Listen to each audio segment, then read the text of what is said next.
Hey everyone, welcome back to the channel. Software Engineer K here. It has been a while. I have been extremely busy working on multiple projects, but we are back again. So we are going to be going through some pretty good tips today. So I'm going to be breaking down for you guys my trick on how I am highly successful with sniping on the marketplace. Kind of shared this on Twitter earlier in the week and it pretty much went viral, so I thought I'd just break it down here for you guys. We do have the upcoming comic confirmed, so I'm going to be going through my predictions of that and also what we can expect for Black History Month, just kind of towards the end of this month. We have had some teasers from the VeVe team saying, you know, we've got something spicy to look forward to, so we'll just go through into a few of our kind of predictions around that. So first off, we have the Black Panther #1 comic 1998. Now straight away, you know, one of my predictions for this month was going to be Black Panther, just because, you know, back when you know, the whole Marvel announcement came out with VeVe, you know, Black Panther was one of those names in the roster alongside, you know, Captain America, Iron Man, Thor, etc. And we've kind of seen iterations of all those characters already. We just have not seen the Black Panther yet. This is probably the best time to pretty much drop the Black Panther, and with, you know, the late Chadwick Boseman, I think the Black Panther is going to be one that really does well. But just the comic itself, physical wise, it's not amazing. You know, they've gone for like the more modern version. There is like the 1977 version, but they went with the 1998 one, so the more modern one. And this isn't anything special. You know, you can get a 9.2 for like $200, and 9.6, 9.4 for around about kind of the same price range. So it's not too crazy or anything.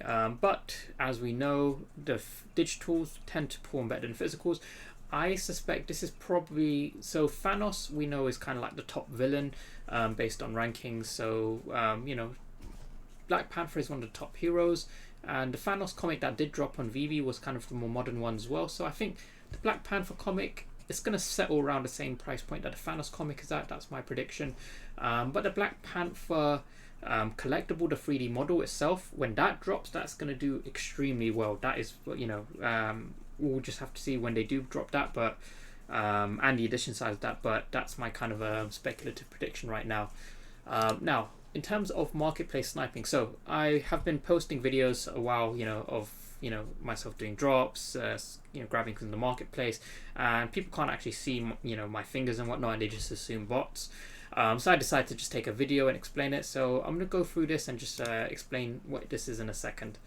Back, so I'm going to be sharing with you guys a quick tip on how to buy things quickly in the marketplace, because there are people stupid enough to think I use bots, especially with an account that has 81 collectibles, as you can see. So I'm going to be sharing this because there are a lot of people who kind of, they just don't know how to do this, and, you know, due to their ignorance, they just assume when people do know how to do things, they're using bots. So for the sake of just helping these guys out, as you can see, I am on the marketplace, and if I was to go into a collectible on the purchase screen, you might be able to see it very clearly, but on the market you can see that there is this kind of bar. I can actually click the buy now button from here. That is because I have turned my font size to the minimum. Now the question is, am I going to be able to click the buy now button because I know where it is? Yes, the buy now button is not going to be moving anywhere. It is always going to be in the same spot, just like a blind box purchase. So anyone who knows how to do blind box purchase correctly, you're always clicking that same spot, kind of in that gate. We've called it space gate. Now I don't know what you want to call this, because I just call it knowing where the buy now button is gate, but I'll show you guys. All I do is I'm refreshing and I'm seeing where the name changes, right? So you can see the name change there. Now I will be doing this quickly and refreshing, and as soon as the name changes, I'll kind of click in, and there you go. It is very simple. And some people think, you know, oh yeah, from a video it looks like you're using some kind of sniper bot, but literally it's just minimizing the text and knowing where the buy now button is. So yeah, hope that helps you guys, and yeah, see you guys in the next drop. Okay, so hey as you guys can see, it's not anything too complicated.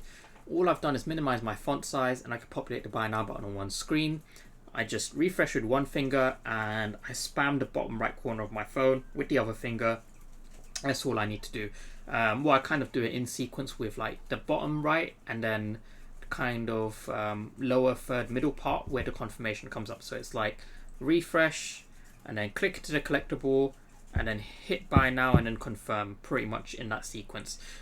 And I can do this quite fast, but you know, it just comes down to muscle memory at the end of the day. And you know, from videos and whatnot, like, you know, when I'm showing myself doing these snipes, it does look pretty fast. So here you can see an example. I just went in pretty much straight instantly, purchased it. So yeah, that's basically how you do it. It's nothing too complicated, but hopefully that helps some of you guys out there. And also Friday I will be on VeVeVote's channel doing the debate with CryptoKaki, so I'm going to be arguing that the MTL will not crash the market. So it should be a pretty interesting one, so do check that out on Friday. That is going to be 5 p.m. PST or 8 p.m. EST. Now lastly, what I did want to cover is the upcoming drop with for Black History Month.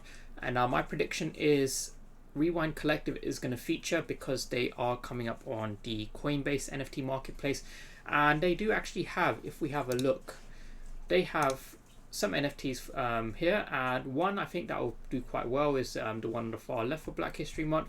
I believe there is some context related to that as well, but we know that previously Amar Singh from Rewind Collective, they did partner up with Ecomi, and it was a $50 million deal. So we've seen nowhere near $50 million worth of NFTs by them, and it's said that it's going to be a 6-year deal.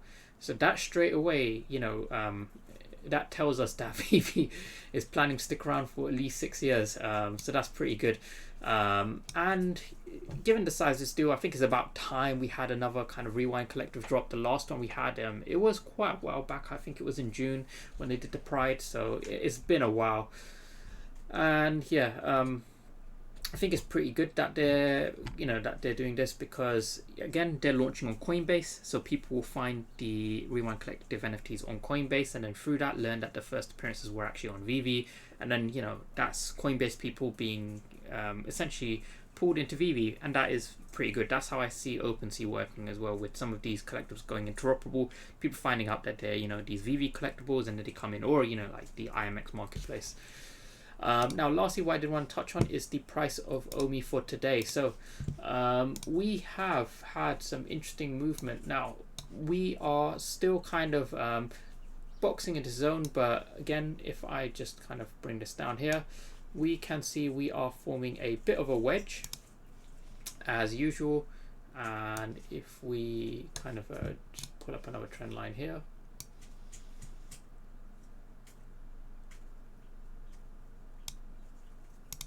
okay, so we are kind of bouncing around in this wedge, and I believe that we are primed for a potential breakout coming up, you know, kind of towards the probably the mid to end of this month, because, you know, we are on ERC20 now.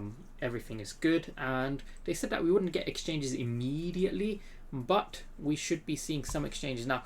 What I suspect is we may actually see a pullback, potentially to the kind of like back down to this 0.55 cent range, only because the founder tokens are going to be unlocking, and like we said before, they don't dump, but all of the FUD created by just that event happening, that tends to push the price down a bit.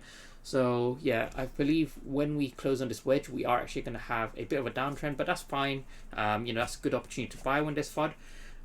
Following that, there are going to be no more founder token unlocks. Well, there'll be like, you know, 2 billion, but this one that's in February is a massive 20 billion one. So we should all be good. And, you know, from, I would say, April onwards, we're going to start to see those exchanges roll in. That's kind of where I suspect it's going to start happening. So a lot of cool stuff happening, lots to look forward to. And like I said, just keep an eye out on the new drop system as well, because, you know, these marketplace snipes, those tips are going to be even more important when we realize just how difficult it is to get a drop, because, you know, there are, I think, 1.9 million active users now. It's pretty insane.